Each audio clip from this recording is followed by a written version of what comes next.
তো আল্লাহর নবী যখন কোরআন পড়ছিলেন, ওয়া মুসলিমরা তখন শুনছে, দাঁড়িয়ে দাঁড়িয়ে শুনছে।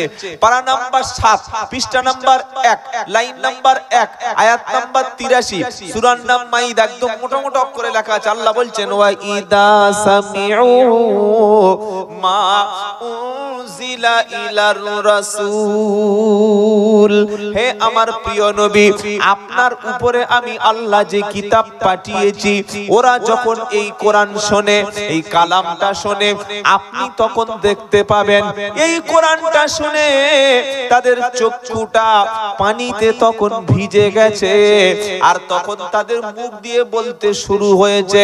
কি বলতে শুরু করেছে? আল্লাহ পাক শোনাচ্ছে, মিম্মা আরাফু মিনাল হাক্কি, লোকগুলো তখন বলল, আমরা সত্য আল্লাহকে চিনতে পেরেছি, সত্য দিনকে চিনতে পেরেছি, সত্য ইসলামকে চিনতে পেরেছি। নবীর কাছে কোরআন শুনে তারা আল্লাহকে, রাসূলকে, দিনকে যখন চিনতে পেরেছে, ভুল যখন ভেঙে গেছে, তাদের চোখ থেকে পানিগুলো আল্লাহর জমিনে যখন পড়ে যাচ্ছিল, তখন তারা বলতে শুরু করলো, ইয়াকুলুনা রাব্বানা, আয় আল্লাহ, আমরা আপনার উপর ঈমান আনলাম, ফাকতুবুনা মা'আশ শাহিদিন, আমাদের নামটাকে সাক্ষীদাতা হিসাবে, মুসলমান হিসাবে আপনি আমাদের নামটা মুসলমানদের দলে লিখে নিন। কি শুনে তারা পরিবর্তন হয়েছে? কোরআন কি শুনে তারা সত্য চিনেছে? কোরআন কি শুনে তারা মুসলমান হলো?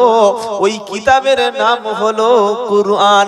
যখন নবী কোরআন তেলাওয়াত করলেন, তাদের কাছে বাপদাদার ধর্মটা ভুল ভেঙে গেল।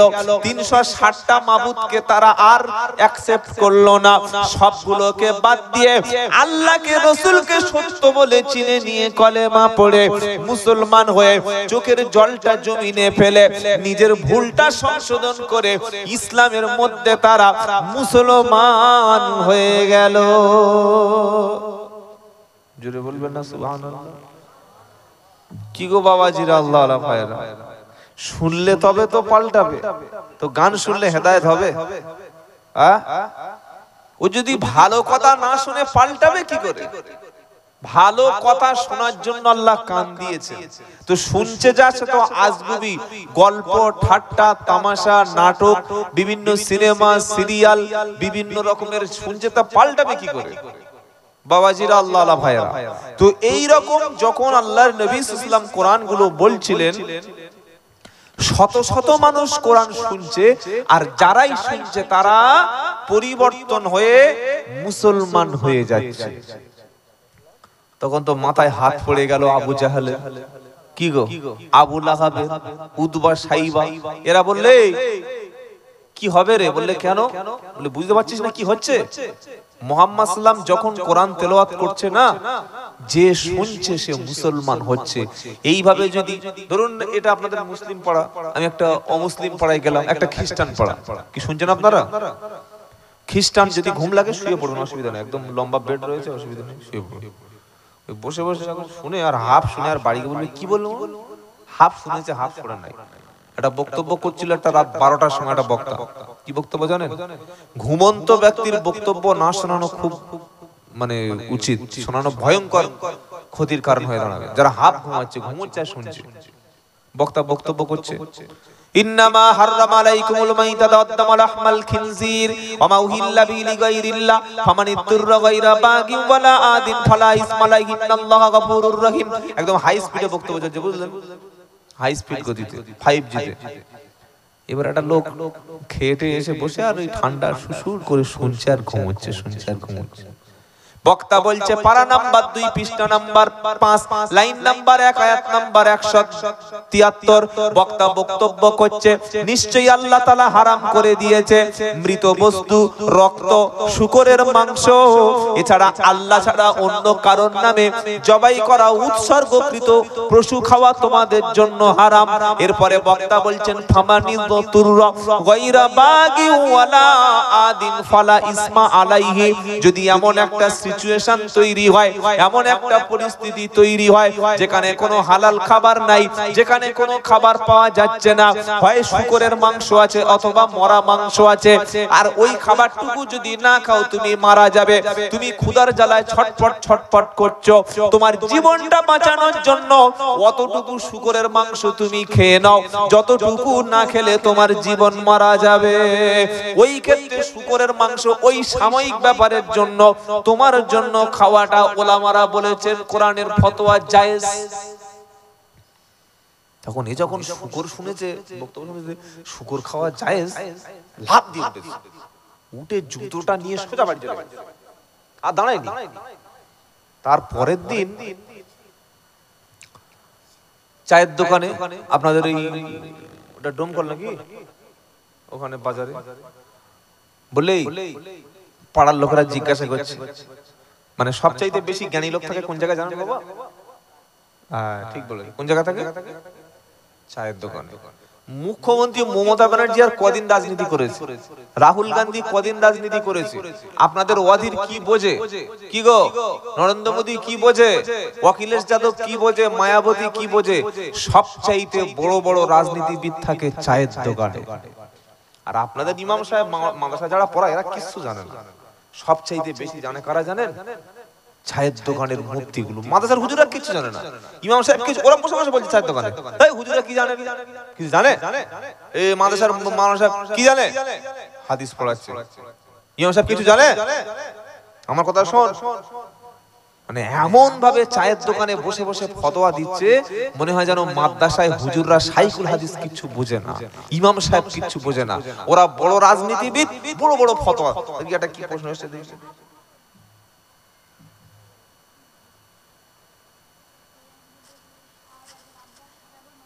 বলছেন বুঝতে পারলাম না গো। মালিকিন নাস ইলাহিন নাস, এই নাস কথাটি বারবার এসেছে কেন? আচ্ছা ঠিক আছে, এটা এখন থাক, আগে প্রশ্নটা পড়ে নিলাম, খাতাটা আগে ভরিয়ে দিই, তারপরে শেষে উত্তর দিয়ে দেবো। বাবাজিরা আল্লাহ ভাইরা, তে উঠে চলে গেছে চার দোকানে, বলছে কালকের এই একটা জানোয়ার এসেছিল 24 ঘন্টা থেকে, একটা শুয়োরের বাচ্চা গালাগালি করছে, বুঝলেন চায়ের দোকানে। বলে কে? বলে আব্দুল্লাহ জুবের। কিছু জানে? ও একদম পাকা হারাম করে। বলে কেন? বলে আরে বক্তব্য করতে করতে বলছে যে শূকরের মাংস খাওয়া হালাল। শুনছেন কি বললাম? বললে ওরকম বলেছে? বলে হ্যাঁ আমি নিজে কানে শুনেছি। তা বললে যখন আব্দুল্লাহ জুবাইর বলল শূকরের মাংস খাওয়া হালাল, এ বাবা এই আস্তে আস্তে, কি হলো? তো বললে কই তুমি প্রতিবাদ করলে না? বললে আমি জুতোটা খুলেছিলাম, খুব জোরে ছুঁড়ে মারবো বলে, তো স্টেজে আমাদের হুজুররা ছিল বলে ছুঁড়ে মারি নাই, চলে এসেছে। আমি নিজে কানে শুনেছি আব্দুল্লাহ জুবাইর বলে গেছে যে শূকরের মাংস খাওয়া হালাল। আচ্ছা আপনি বুঝতে পারছেন ভুলটা কোথায় হয়েছে? আল্লাহ কুরআনে, পবিত্র কুরআনে 4 জায়গায় শূকরকে হারাম করেছে। সূরা বাকারার 173 নম্বর আয়াত, সূরা মাইদার 3 নম্বর আয়াত, সূরা নাহলের 115 নম্বর আয়াত, সূরা আনামের 146 নম্বর আয়াত। এই 4টি জায়গায় শূকরের মাংসকে আল্লাহ নিষেধ করে দিয়েছে, রেস্ট্রিকশন করে দিয়েছে। যেখানে রেস্ট্রিক্টেড রয়েছে সেখানে আল্লাহ বলেছেন এমন পজিশন, এমন সিচুয়েশন, এমন পরিস্থিতি যদি তৈরি হয় যেখানে তোমার জন্য কোনো হালাল খাবার নেই, খাওয়ার কিছুই নাই, আর ওইটুকু না খেলে তোমার জীবন, তুমি মারা যাবেই, সেই রকম পরিস্থিতিতে তোমার জন্য জীবনটা বাঁচিয়ে রাখার জন্য ওইটুকু খাওয়া তোমার জন্য পাপ নাই। কি বললাম বুঝতে পেরেছেন? আর তো ঘুমোচ্ছিল, ঘুমবার উঠে ওইটুকুই শুনেছে শূকরের খাওয়া হালাল, বলে শূকর হালাল করে দিল। তো এই জন্য আমি বলে নিলাম, যারা ঘুমাচ্ছেন লম্বা বেড রয়েছে, সোজা শুয়ে পড়ুন। দেখে একবার তাকবীর দিন, কারা কারা ঘুমাচ্ছে দেখে নি। নারাই তাকবীর। হলো না গো, এত সুন্দর খাবার দিল, তারপরে তাকবীর আওয়াজে কি নারাই তাকবীর। আল্লাহ কবুল করুন, সকলে বলুন আমিন, সকলে বলুন আমিন। নবী যখন কোরআন পড়ছিলেন শুনছে আর সবাই কাঁদছে আর মুসলমান হচ্ছে। আবু জাহাল, আবু লাহাব, উতবা, সাইবা, মুগিরা এরা বারবার মিটিং ডাকলো, বললে মুহাম্মাদের কোরআনটা যে কোনো ভাবে থামাতে হবে। যদি মুহাম্মদ সাল্লাল্লাহু আলাইহি সাল্লামের কোরআন তেলাওয়াতটা না থামানো যায়, আগামী পুরো মক্কার সমস্ত ব্যক্তি সকলে মুসলমান হয়ে যাবে। কি শুনছেন আপনারা? তখন বললো কি করবি বলতো? নাজার বিন হারেসা বলে একজন ব্যক্তি ছিল প্রচন্ড সম্পদশালী। আর ইসলামের শুরু থেকে আজ পর্যন্ত সবচাইতে ইসলামকে বেশি বাধা দেয় তিন শ্রেণীর ব্যক্তি। কয় শ্রেণী? তিন। এক দল পয়সাওয়ালা সম্পদশালী ব্যক্তি। 2 নম্বর একদল এই মুসলমানদের মধ্যে অজ্ঞ কিছু মুনাফিক আছে। আর নাম্বার 3 রাষ্ট্রশক্তি। কি বললাম কথাটা আরেকবার বলবো নাকি? এক প্রচন্ড পয়সাওয়ালা ক্ষমতাশালী, তারা ইসলামের সাথে শত্রুতা করে। তারা জানে ইসলাম যদি আমার জীবনে এসে যায় সুদের মাল কামাতে পারবো না, ইসলামটা যদি মেনে নি হারাম খেতে পারবো না, ইসলাম যদি আমি মেনে নি মদের বোতল বড় বড় বিয়ার খেতে পারবো না, ইসলামটা যদি মেনে নি গান শুনতে পারবো না, ইসলামটা যদি আমার জীবনে চলে আসে অবৈধভাবে মাল কামানো যাবে না। তাই তারা ইসলামের সঙ্গে শত্রুতা করে।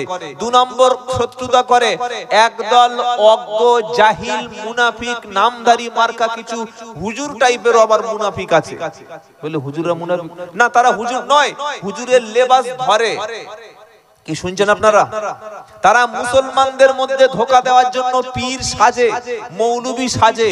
কি রকম? আপনাদের চোখটা একটু ভালো করে পরিষ্কার করে দিচ্ছি শুনুন। আজমির শরীফ বলে একটা জায়গা আছে, নিশ্চয়ই সকলে জানেন। খাজা মহিউদ্দিন চিশতি তিনি নিশ্চয়ই একজন ওলি মানুষ ছিলেন, আলেম ছিলেন। তার দ্বারাই হিন্দুস্তানের জমিনে দাওয়াত ও তাবলীগের কাজের ফলে, তার মেহনতের ফলে হাজার হাজার মানুষ ইসলাম কবুল করে মুসলমান হয়ে গেছে। বলুন সুবহানাল্লাহ। যখন এই ওয়াকফ বিলটা পাস করানোর জন্য ওয়াকফ যে কমিটি প্রত্যেকটি রাজ্যে যখন তারা সফর করে মানুষের মতামত গ্রহণ করার জন্য, ওরা গিয়েছিল কোথায়? আজমিরে। ওই খাজা মহিউদ্দিন চিশতি আজমির শরীফের যে মুতাল্লি আছে তার সঙ্গে বৈঠক করেছিল। আজমিরের মুতাল্লি হুজুর সে বলল যে আমাদের এই বিলের বিপক্ষে আমরা নই, বরং এই ওয়াকফ বিল পাস হলে আমাদের কোনো অসুবিধা নাই। চিন্তা করুন, এই মুনাফিক মুসলমান তারা এই কাজ করলো। পরবর্তীকালে যখন সার্ভে করার জন্য বলল যে আজমির শরীফের নিচে খাজা মহিউদ্দিন চিশতির যে মাজার বা কবর আছে ওর তলায় রয়েছে শিবলিঙ্গ, আমরা ওটাকে ভাঙবো, ভেঙে সার্ভে করে আমরা মন্দির বার করব, তখন দেখি ঘুম উড়ে গেছে। কি বললাম বুঝতে পারেন নাই? প্রথমে বললে ওয়াকফ বিল সমর্থন করছি, অসুবিধা নাই। আর যখন তাদের মাজার ভাঙবে বলেছে তখন এইবার বলছে বাবা বাঁচাও। কি গো? সেজন্য সব সময় ইসলামের পক্ষে থাকতে হবে। আর 3 নম্বর, ইসলামের বিরোধিতা শুরু থেকে আজ পর্যন্ত করে আসছে রাষ্ট্রশক্তি। আপনি হক কথা বলবেন জেলে থাকবেন, আপনি ন্যায় কথা বলবেন আপনাকে মামলা দেওয়া হবে, ন্যায় কথা বললে আপনাকে গুলি করে রাত্রেবেলা শেষ করে দেওয়া হবে, আপনার লাশ গুম করে দেওয়া হবে। বাংলাদেশে কি হয়েছে দেখেন নাই? 15 বছর একটা আলেম বাইরে ছিল না, বড় বড় আলেম সব জেলের ভিতরে ছিল। কি ছিল না? ছিল না? বাবাজিরা, আল্লাহরা, ভাইরা, আবু জাহেলের গোষ্ঠী রাষ্ট্রশক্তি বলল মুহাম্মদ সাল্লাল্লাহু আলাইহি সাল্লাম যে কাজটা করছে, এইভাবে যদি মুহাম্মদ কোরআন প্রচার করে, সমস্ত মানুষ যদি সবাই ইসলামটা কবুল করে, আমাদের বাপ দাদার ধর্ম শেষ, আমরা আর 360টা দেবীর নাম করে সমাজ থেকে রুটি রুজি খেতে পারবো না, আমাদের ক্ষমতাটা চলে যাবে মুহাম্মাদের হাতে। তারা বলল কি করবে? নাজার বিন হারেসা বলে মক্কার একজন ব্যক্তি, প্রচন্ড সম্পদশালী, প্রচন্ড পয়সাওয়ালা। এই নাজার বিন হারেস বলল একটা যুক্তি আছে, আমি ইরানে যাই, ইরান থেকে সুন্দর সুন্দর নায়িকা যারা ড্যান্স করতে পারে, গান বাজনা করতে পারে, তাদেরকে টাকা দিয়ে খরিদ করে নিয়ে আসব। আর ইরান থেকে রাজা বাদশাদের সুন্দর সুন্দর গল্পগুলো, নোবেল নাটকগুলো এনে মক্কায় আমরা বিক্রি করব। মুহাম্মদ যেখানে কোরআন বলবে, পরের দিন সেই মজলিসে, সেই এলাকায় গিয়ে নর্তকী মঞ্চে তুলে দিয়ে নাচিয়ে দেব, মানুষদেরকে ইসলাম থেকে দূরে সরিয়ে নেব। এই জায়গায় যদি জালসা না হয়ে বড় বড় বড় বড় উলঙ্গ যারা ড্যান্স করে, শরীরের কোনো জায়গায় কাপড় নাই, একটা দুটো অংশ ছাড়া, এরকম মঞ্চে ভালো লাইটিং করে, আর যদি এরকম রাত 12টা-1টা পর্যন্ত ড্যান্স করানো হয়, ব্রেক ড্যান্স, বড় বড় একদম সুপারস্টারদের এনে ড্যান্স করানো হয়, মানুষ আসবে না? আসবে না? মুসলমানরা কেউ আসবে না? আসবে? ওরে বাবা, যে পেটে আছে সে আসবে, যে বাচ্চাটা পিঠে আছে মা পিঠে বেঁধে নিয়ে চলে আসবে। এর নাম হচ্ছে মুসলমান। কি বললাম? আর এখানে জায়গা, কোথাও জায়গা হবে না, কোন প্যান্ডেলে জায়গা হবে না, হুড়হুড় করে মাল ঢুকে পড়বে। কি বুঝলেন? এটা হচ্ছে মুনাফিক, যারা এদিকে আছে আবার ওদিকে আছে, ফাংশনে আছে আবার জলসায় আছে, গানের মজলিসে আছে আবার কোরআনের মজলিসে আছে, ক্লাবে গিয়ে নাইট শো দেখে আবার মসজিদে তারাবি পড়ে। কি শুনছেন আপনারা? কোরআনও শুনে আবার গানও শোনে, নামাজও পড়ে আবার মদও খায়, নামাজও পড়ে পরের মাল চুরি করে। 50-50 মান হাবাব হয়ে গেছে। নাজার বিন হারেস বলল, আবু জেহেল এক কাজ কর, আমি ইরান সফর করছি, ইরান থেকে সব চাইতে সুন্দরী নারীটা নিয়ে চলে আসবো, ও যত টাকা লাগবে ওই নারীটা এনে যেখানে মুহাম্মদ সাল্লাল্লাহু আলাইহি ওয়াসাল্লাম অনুষ্ঠান করবে, কোরআন তেলাওয়াত করবে, সেই জায়গায় মুহাম্মদ সাল্লাল্লাহু আলাইহি ওয়াসাল্লাম অনুষ্ঠান করে চলে যাওয়ার পর ওই নারীটা নাচতে শুরু করে দেব। যুবক ছেলেরা যাবে না? যাবে না? যুবক যাবে, যুবকের বাপ পর্যন্ত যাবে। মুখে দাড়ি আছে এরকম, মুখে কাপড় মধ্যে চলে যাবে। কি গো? হ্যাঁ, এখন সিনেমা দেখছে, দেখি বোরকা পরে মেয়েরা যাচ্ছে। আপনারা দেখেন নাই? বোরকা পরে যাচ্ছে, দেখেন নাই? এদের বোরকাটা হচ্ছে ফ্যাশন। এরা বোরকা পড়ছে কেন? কারণ সমাজ থেকে নিজেদের মুখটা লুকিয়ে নেওয়ার জন্য। ডাইরেক্ট যদি মুখ খুলে বোরকা না পরে যাই তো মানুষ বলবে, এই শামসুদ্দিনের ছোট মেয়ে যাচ্ছে না, হ্যাঁ এটা তো জলিলের মেয়ে, ধর ওকে, ধর, বাবার সঙ্গে বল, খবর দে, অন্য ছেলের সঙ্গে সিনেমা দেখতে যাচ্ছে, কিন্তু পার্কে যাচ্ছে, নোংরামি করতে যাচ্ছে, বয়ফ্রেন্ড নিয়ে ঘুরতে যাচ্ছে, কিন্তু বোরকাটা যদি পরি তখন বলবে নিশ্চয়ই একজন আল্লাহওয়ালা যাচ্ছে। কি গো? হ্যাঁ, কিন্তু ভিতরে যে কি মাল আপনার খবর নাই। সেজন্য আমার যুবকদের বলছি, বাবা বিয়ে করার আগে খালি বোরকা দেখলেই পাগল হয়ে যাও না, আগে দেখো তার মধ্যে চরিত্র, ক্যারেক্টার, আখলাক, তার স্বভাবটা দেখো, তার বাড়িতে মায়ের মধ্যে কতটা দিন আছে আগে দেখো। নাজার বিন হারেস বলল, আমি ইরানে যাচ্ছি, সবচাইতে সুন্দরী মেয়েটা খরিদ করে আনবো। ইরান থেকে চলে আসলো, সুন্দরী নর্তকী নিয়ে চলে আসলো, আর বিভিন্ন বই পুস্তক নিয়ে চলে আসলো। নবী যেখানে কোরআনের আয়াত তেলাওয়াত করে মানুষের কাছে দাওয়াত দিত, আমার আল্লাহ বললেন, হাবিব, ইয়া আইয়ুহার রাসূল বাল্লিগ মা উনজিলা ইলাইকা মির রাব্বিক। পারা নাম্বার 6, পৃষ্ঠা নাম্বার 18, লাইন নাম্বার 9, আয়াত নাম্বার 67, সূরার নাম মাইদা। আমার আল্লাহ বলছেন, হে আমার রাসূল, আমি আমার পক্ষ থেকে তোমার উপরে যেটা নাজিল করেছি, আসমান থেকে যে কিতাব পাঠিয়েছি, ওটাই আপনি তাবলীগ করুন, ওটাই আপনি প্রচার করুন। আমি আল্লাহ যে কোরআন পাঠিয়েছি, কোরআন দ্বারা তাবলীগ হবে, কোরআন দ্বারা বক্তব্য হবে, কোরআন দিয়ে মানুষের চরিত্র সংশোধন হবে। যদি আপনি প্রচার না করেন, আপনি আপনার দায়িত্ব রাসূল হিসাবে রিসালাতের দায়িত্ব পালন করলেন না। নবী কোরআন দিয়ে প্রচার শুরু করে দিল।